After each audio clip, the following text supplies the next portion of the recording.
Good afternoon, all of you. My name is Nikita Thakur, and today I am here to speak something about the social movement. But first, I would like to say thanks to my teacher because he gave me this golden chance to speak in front all of you. तो फिर अब हम start करते हैं एक minute, कोई बच्चे जो लिप सिंगिंग कर रहे हैं वो बंद करो भाई। हाँ बोलो। अब हम बात करते हैं सामाजिक आंदोलन के बारे में। सबसे पहले हम ये जानेंगे कि सामाजिक आंदोलन होता क्या है, ये क्यों होता है और इसका हमारे समाज पर प्रभाव क्या पड़ता है और इनका उद्देश्य क्या होता है। एक मिनट, आप बताएंगे, मुझे पता विश्वास है, पर मेरा भी कुछ धर्म है इसलिए मैं पहले यहाँ छेड़ा लगाऊंगा। बोलो भाई, कोई बच्चा बोलेगा सामाजिक आंदोलन क्या होते हैं? यस मैडम, आप बोलेंगे कुछ सामाजिक आंदोलन? वो छोड़ो, सामाजिक को लात मारो, ये बताओ आंदोलन क्या होता है? यस जेंटलमैन, बता सकते हैं आप? आंदोलन सुना है आपने? आंदोलन शब्द सुना ही नहीं आपने? आंदोलन मतलब तो क्या होता है ये आंदोलन? डिफाइन करो अपने शब्दों में, शाबाश। विरोध करना किसी चीज का विरोध करना आंदोलन है। क्या विचार है? देखो कितना पॉजिटिव इन्होंने बोला कि भाई किस चीज को अपोज करना आंदोलन है। यस मैडम, आपके अनुसार क्या होता है आंदोलन? एजिटेशन, अपनी बात रखना। हाँ, किसी मुद्दे पे अपनी बात रखना। ये थोड़ा और पॉजिटिव हो गया। बच्चे कुंडी लगाओ, पीछे खुल रहा है, शोर होगा। अच्छा, यस मैडम, आपको गर्मी लग रही है, आप बताइए ये आंदोलन से क्या अर्थ है? सर, जिसमें लोग एकजुट होकर सामाजिक, आर्थिक और सांस्कृतिक कार्य करते हैं। जिसमें लोग एकजुट होकर के सामाजिक और सांस्कृतिक काम करते हैं। और भी बढ़िया, बहुत बढ़िया। और कोई मित्र जिसके मन में डेफिनेशन उगल रही है और वो बोलना चाहता है क्या होते हैं सामाजिक आंदोलन? यस जेंटलमैन, आप क्या कहेंगे? सर, किसी भी अन्याय और किसी भी शोषण के विरुद्ध, किसी भी अन्याय और शोषण के विरुद्ध आवाज़ उठाना। वाह वाह, क्या बात है, क्या बात है, बहुत अच्छा। चलिए मैडम, आप शुरू कीजिए। सामाजिक आंदोलन का मतलब होता है समाज में कुछ परिवर्तन करने के लिए, कुछ चेंजेस करने के लिए उसमें लोगों के द्वारा की गई कोशिश। वैसे ही देखा जाए तो ये आंदोलन तभी होते हैं जब समाज के किसी वर्ग को लगता है कि उनके साथ अन्याय हो रहा है, उनके जो अधिकार होते हैं वे उन्हें नहीं मिल रहे हैं। इसलिए वे अपने अधिकारों को पाने के लिए और उस अन्याय को बंद करने के लिए जो आंदोलन करते हैं, नारेबाजी करते हैं, उसको सामाजिक आंदोलन कहा जाता है। अब हम बात करेंगे कि ये आंदोलन होते क्यों हैं। इसका पहला रीज़न है समाज में जो असमानता होती है और जो अन्याय होता है उसके लिए।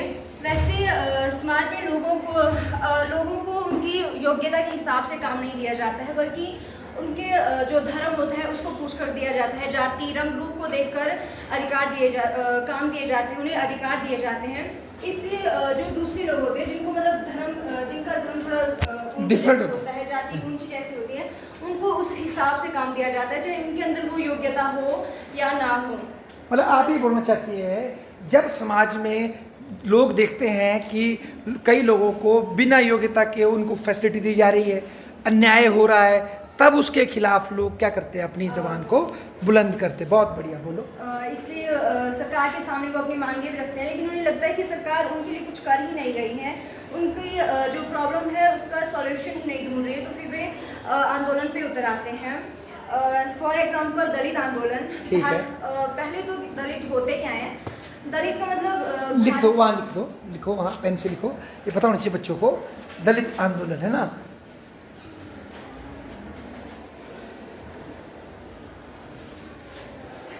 शाबाश, अब बोलो आप। गुड। दलित का मतलब होता है कि पहले भारत को 4 जातियों में बांटा गया था। वर्ण व्यवस्था में ना, 4 जातियां थी। हाँ। लेकिन उन 4 जातियों में से भी इन दलितों को कोई जगह नहीं दी गई थी बिल्कुल। और इनको जो है समाज में बहुत ही गंदी नज़रों से, नीची नज़रों से देखा जाता था और स्कूल, यहाँ तक कि स्कूल और मंदिर में भी इनके साथ भेदभाव किया जाता था। इनको वहाँ जाने की इजाज़त ही नहीं होती थी, ये दूसरों के साथ बैठ नहीं सकते थे और यहाँ तक कि अगर इनकी परछाई किसी दूसरे पे पड़ जाती जो उनसे मतलब कि थोड़े हाई उसके होते थे, तो फिर वे अपशगुन मानते थे।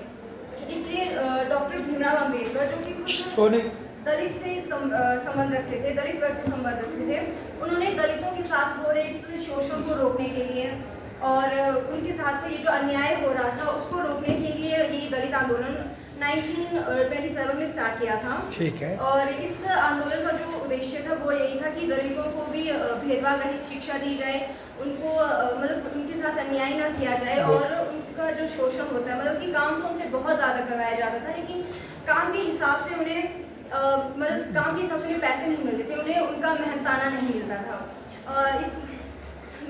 और इसका हमारे समाज पर भी बहुत प्रभाव पड़ा था और भारतीय संविधान के अनुच्छेद 17 में अस्पृश्यता पर कानूनी तौर पर रोक लगा दी गई। रुको बेटा, बहुत अच्छा। देखो आप दलित आंदोलन के बारे में बताया, एक नाम आप लिख दो, जो बता रहे हैं आप, डॉक्टर B.R. अम्बेडकर, वहाँ लिखो, ठीक है। ये तो बहुत से बच्चों ने सुना होगा। कोई बता सकता है डॉक्टर B.R. अम्बेडकर ने कौन सी किताब लिखी? कोई बच्चा, कोई भी है? कोई किताब या कोई ऐसी अखबार जिसमें उन्होंने समाज के लिए कोई बात उठाई हो? कोई है, किसी को पता भाई? है, बोल सकता है कोई?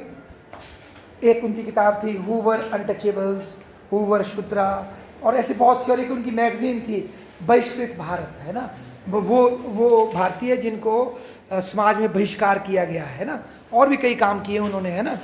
और इस पर ये नहीं बोल सकते कि अम्बेडकर ही अकेला दलित आंदोलन के लिए था। उनसे पहले एक और आदमी थे, उनका नाम था ज्योतिबा फूले। नाम सुना है आपने? कोई बताएगा? कौन बताएगा? आप बताओ, कौन थी ज्योतिबा फूले? मुझे नहीं पता, आप बताओ भाई, कौन थी ज्योतिबा फूले? वो सर एक समाज सुधारक थे। अच्छा। उन्होंने जो है दलितों के हितों में काम किया है। काम किया और है। उन्होंने शायद से एक स्कूल निकाला था स्टार्टिंग में Good. दलितों के लिए। और ठीक है, काफ़ी आइडिया, बैठो, शाबाश। और कोई जिन्होंने ज्योतिबा फूले के बारे में सुना हो? किसी बच्चे ने बोल सकता है? मैडम आप भी बोल सकती हैं, हैं? कोई और बोलेगा? है, सुना है आप लोगों ने भी बच्चों? हैं, ज्योतिबा फूले का जो वो भी महाराष्ट्र के थे, अम्बेडकर भी महाराष्ट्र के थे, ये उनसे काफ़ी पहले आए थे, है ना। और वो जाति से माली थे, वो मतलब वो आप उनको अनटचेबल नहीं बोल सकते, वो शूद्र थे, ठीक है, जाति से, पर काफ़ी अमीर थे। वो फूल का काम था उनका। तो भेदभाव जब उनके साथ हुआ तो उनको लगा ऐसा क्यों हो रहा है मेरे साथ? मैं तो अच्छा हूँ, अच्छा पढ़ा लिखा हूँ, अच्छे कपड़े हैं, सब कुछ हूँ, है ना जी, पर मेरे दोस्त मुझे ऐसी बात कर रहे हैं। तब उन्होंने पढ़ना शुरू किया। तो उसके बाद उन्होंने फिर एक किताब भी लिखी, उसका नाम है गुलामगिरी, ठीक है। और फिर उन्होंने अपने से नीचे जो लोग थे उनको पढ़ाना शुरू किया, जो अपने से भी नीचे, जिनको अछूत मानते थे, उनको पढ़ाया। उन्हीं परिवारों में से जो बच्चे निकले उनमें से अम्बेडकर भी था, समझे आप। तो ज्योतिबा फूले को मानते हैं, इसका स्टार्ट करने वाला महाराष्ट्र में कौन? दलित आंदोलन, ठीक है। और फिर उसके बाद डॉक्टर अम्बेडकर आए। उनकी पत्नी सावित्रीबाई फूले के बारे में भी सुना होगा आपने, जिससे उन्होंने बोला स्कूल खोला, है ना। स्कूल क्यों? आप देखिए जितने भी समाज सुधारक होते हैं ना, बहुत से समाज सुधारक शिक्षा से जुड़े होते हैं। क्यों जुड़े होते हैं बड़े भाई? सर क्योंकि वो उसी शिक्षा से ही समाज को सुधार सकते शिक्षा से समाज को सुधार सकते हैं। कैसे? डंडे मार के बच्चों को हैं, समझाकर। हाँ, उनकी सोच बदल कर, क्योंकि नई पीढ़ी किससे बननी है? युवा से बननी है ना, पुराने तो जा ही रहे। तो ये होता है समाज सुधारक। तो इसमें एक नाम और कौन है? ज्योतिबा फूले, है ना। और भी होंगे बहुत से नाम, हो सके तो आप उसको पढ़ो और देखो। तो ये दलित आंदोलन है, और इस शब्द भी इसने दिया है ज्योतिबा फूले ने। दलित का मतलब होता है समाज में कुचला हुआ, दबाया हुआ, हर तरफ से इसको सप्रेस किया गया है। तो देखो, जब हम कोई शब्द बनाते हैं ना, कोई शब्द बनाते हैं तो शब्द में शक्ति होती है, पता है आपको। आपको दुख है, पीड़ा है, पर अगर आप उसको बयां ही नहीं कर पा रहे हैं तो फिर दूसरे कैसे समझेंगे? तो उसको बयां करने के लिए आपको एक टर्म बनानी पड़ेगी। You have to coin a term, knowledge system, कि भाई इसलिए हमारा शोषण हो रहा है। तभी तो बोलते हैं फूको, नॉलेज इज पावर। तो आपने एक नॉलेज सिस्टम क्रिएट किया और फिर उसको चैलेंज किया, और बाद में देखो संविधान में भी इसमें सुधार आए। हालांकि आज भी कई लोगों की स्थिति बहुत खराब है, जो कमज़ोर वर्गों से संबंध रखते हैं, फिर भी जो चेंज आया उसमें इस आंदोलन की बड़ी क्या है? भूमिका है। और मॉडर्न टाइम में इसका चेहरा है, वहाँ लिखो DS4, D लिखो, S4। एक संस्था बनी थी, उसके लीडर थे कांशीराम जी, ठीक है। और बाद में उनसे ये लीडरशिप ली मायावती ने, नाम सुना होगा आपने, मायावती, ठीक है, जो CM भी बनी थी, कहाँ की? यूपी की। और बहुत बड़ा दलित चेहरा थी मायावती।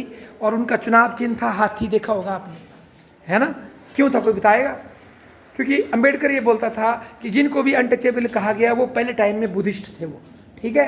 तो इसलिए ये जब अम्बेडकर मरने वाले थे तो उन्होंने बौद्ध धर्म में वो हो गए थे, बुद्धिस्ट बन गए थे मरते वक्त, अगर आप पढ़ेंगे उनका इतिहास, ठीक है जी। तो इसीलिए उनका चुनाव चिन्ह क्या है? हाथी, कि भाई हाथी महात्मा बुद्ध के जन्म का क्या था? प्रतीक था, ठीक है ना। अच्छा, अगला आंदोलन बताओ, शाबाश। उसके बाद मतलब कि सामाजिक आंदोलन शुरू होने का दूसरा कारण है अधिकारों की मांग के लिए जो आंदोलन होते हैं, ठीक है।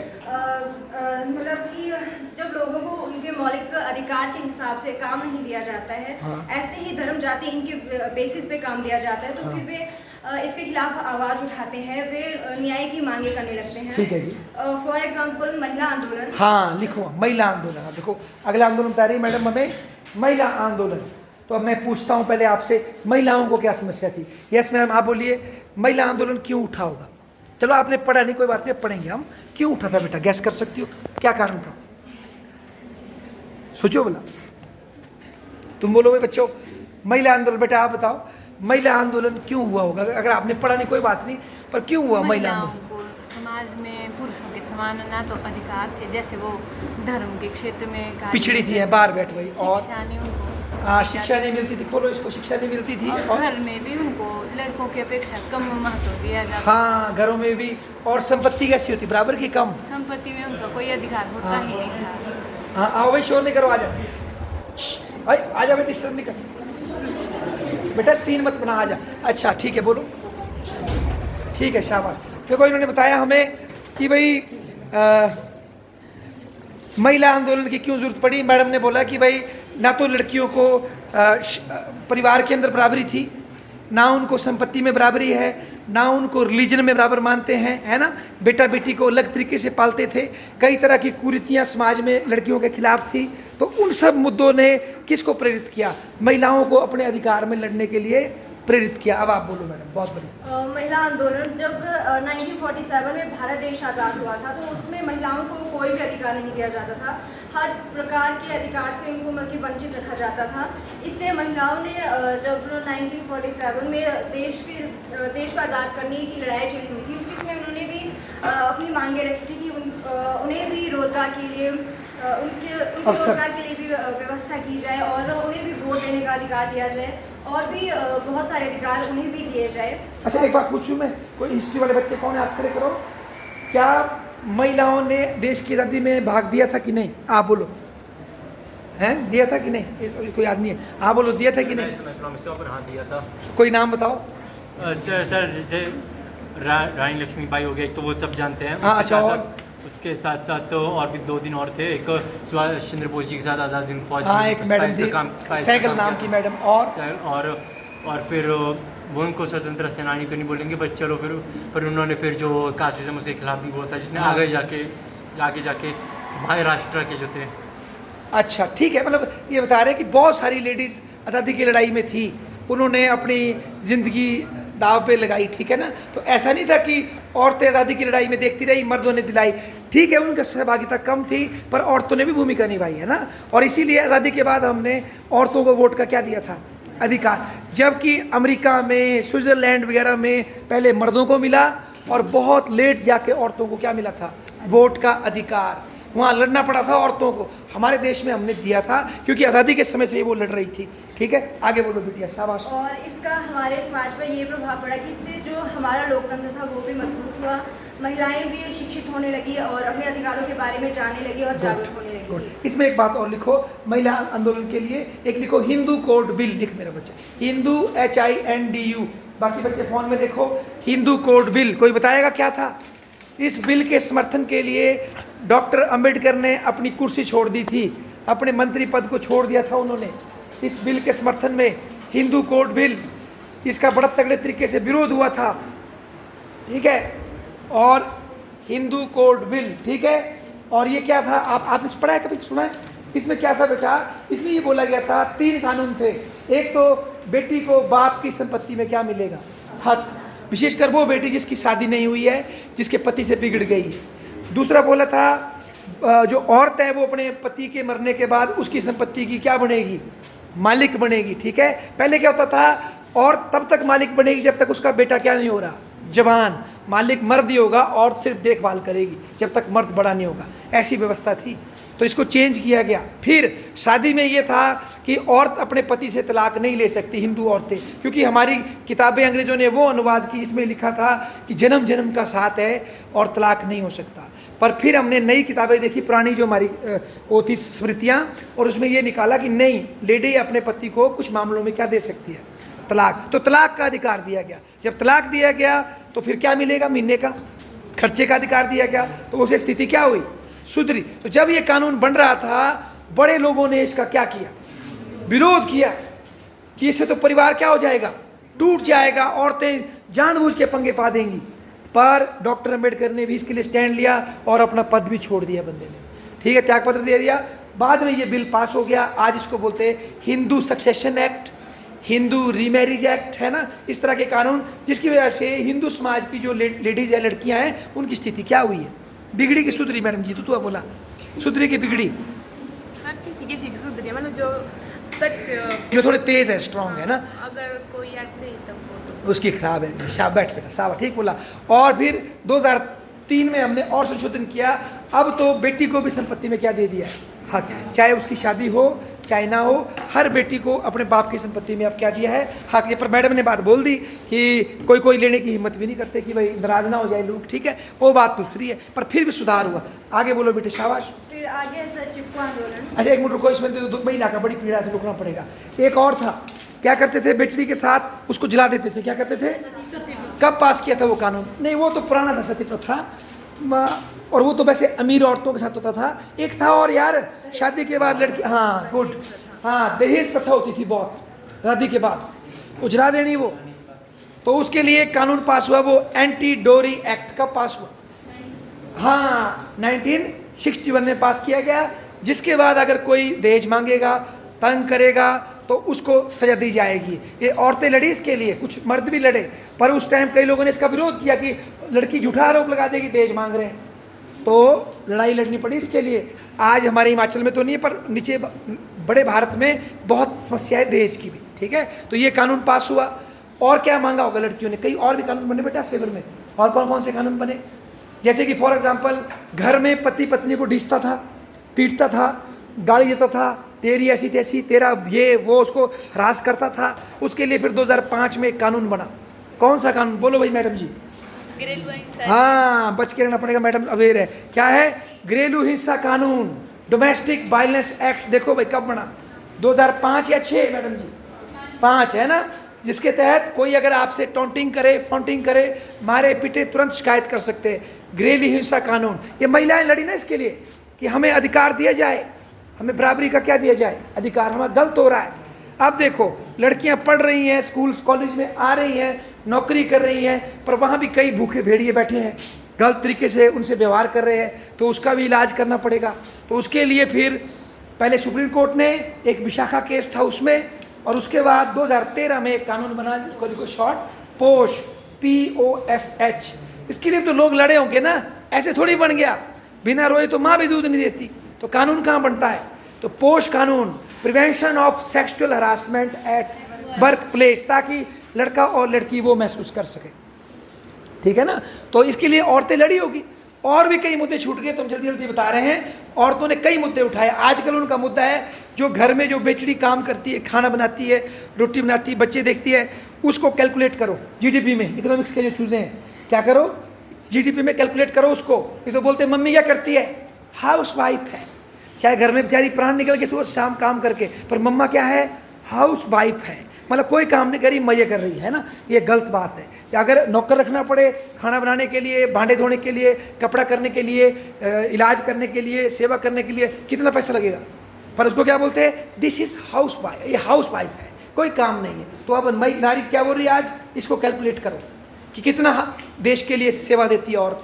यानी कि कोई घर की माँ भी है, घर में ही काम करती है, तो उसको बचाना, उसके स्वास्थ्य का ख्याल रखना किसकी जिम्मेदारी, देश की, क्योंकि वो पूरे परिवार की सेवा कर रही है, ठीक है। तो इस तरह के मुद्दे और भी बहुत सारे छूट गए मेरे से। अगला आया पर्यावरण, बोलो बेटा, शाबाश। चिपको आंदोलन, चिपको आंदोलन भी एक उदाहरण है जो ये बताता है कि कैसे लोग पर्यावरण की रक्षा के लिए और प्राकृतिक संसाधनों पर अपने हक के लिए आवाज़ उठा सकते हैं। शाबाश, लिखो बेटा चिपको, तो लिखा ना भाई, चिपको आंदोलन बता रहे मैडम हमारे को, पर्यावरण वाला आंदोलन है ये चिपको आंदोलन। आप समझने वालों की सोच है, आप क्या सोच के ऐसे वो आपकी सोच है, पर ये है चिपको आंदोलन, पेड़ों से चिपको आंदोलन, ठीक है ना जी, गलत नहीं हंसना है पर चिपको आंदोलन, बोलो शाबाश। चिपको आंदोलन 1973 में उत्तराखंड में स्टार्ट हुआ था। शाबाश। सरकार ने वहाँ के लोगों की बजाय बाहरी लोगों को वहाँ पेड़ काटने की मंजूरी दे दी थी। गुड। इसलिए वहाँ के लोगों ने इसका विरोध किया था, खासतौर पर महिलाओं ने। वो वहाँ पे जब जो ठेकेदार थे वो वहाँ पे आए पेड़ काटने के लिए, तो फिर वे पेड़ों से ही लिपट गई थी और उन्होंने नारा दिया था कि पहले हमें काटो, उसके बाद पेड़ों को काटना। इस तरह से जब ऐसा हुआ तो सरकार भी सोचने पर मजबूर हो गई थी, और सरकार ने मतलब कि इसके जब सोचने के लिए सरकार मजबूर हो गई थी, तो फिर सरकार ने नीति में चेंज लाया है ना, सरकार ने नीति में कुछ परिवर्तन किए थे और इसका प्रभाव भी हमारे देश पर पड़ा था।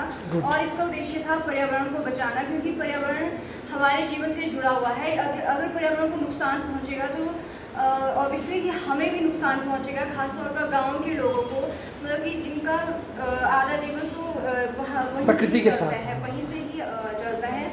इसलिए सरकार ने अपनी नीतियों में चेंज किया था। रुको बेटा, देखो चिपको आंदोलन वर्ल्ड में पता क्यों फेमस हुआ?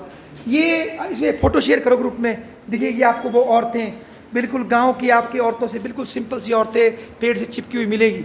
गौरा देवी एंड पार्टी जो भी थी, और एक चंडी प्रसाद भाट भी थे, पढ़ना इसके बारे में। ये इसलिए दुनिया में फेमस हो गया कि एक गरीब देश के लोग, कम पढ़ी लिखी औरतें, आपकी तरह BA नहीं, ना 5वीं भी नहीं, वो पेड़ को बचा रही है कि पेड़ को कटने नहीं देंगे।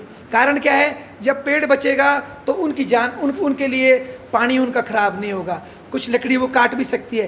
पहले क्या होता था तो मैं आपको, अंग्रेज बाबू ने यहाँ क्या पॉलिसी बनाई थी, टाइम टू टाइम अंग्रेज बाबू जंगल देता था, पूरा जंगल काटो ठेकेदार, फिर लकड़ी बेचता था। ये हमारा मनाली भी इसलिए फेमस था, दाना बाजार, और लकड़ी नदी से बाते थे। ऐसा पूरे पहाड़ों में होता था, पूरे के पूरे पेड़ काटते थे, सरकार बेचती थी। इस आंदोलन के बाद से पेड़ काटने पे क्या लगी है?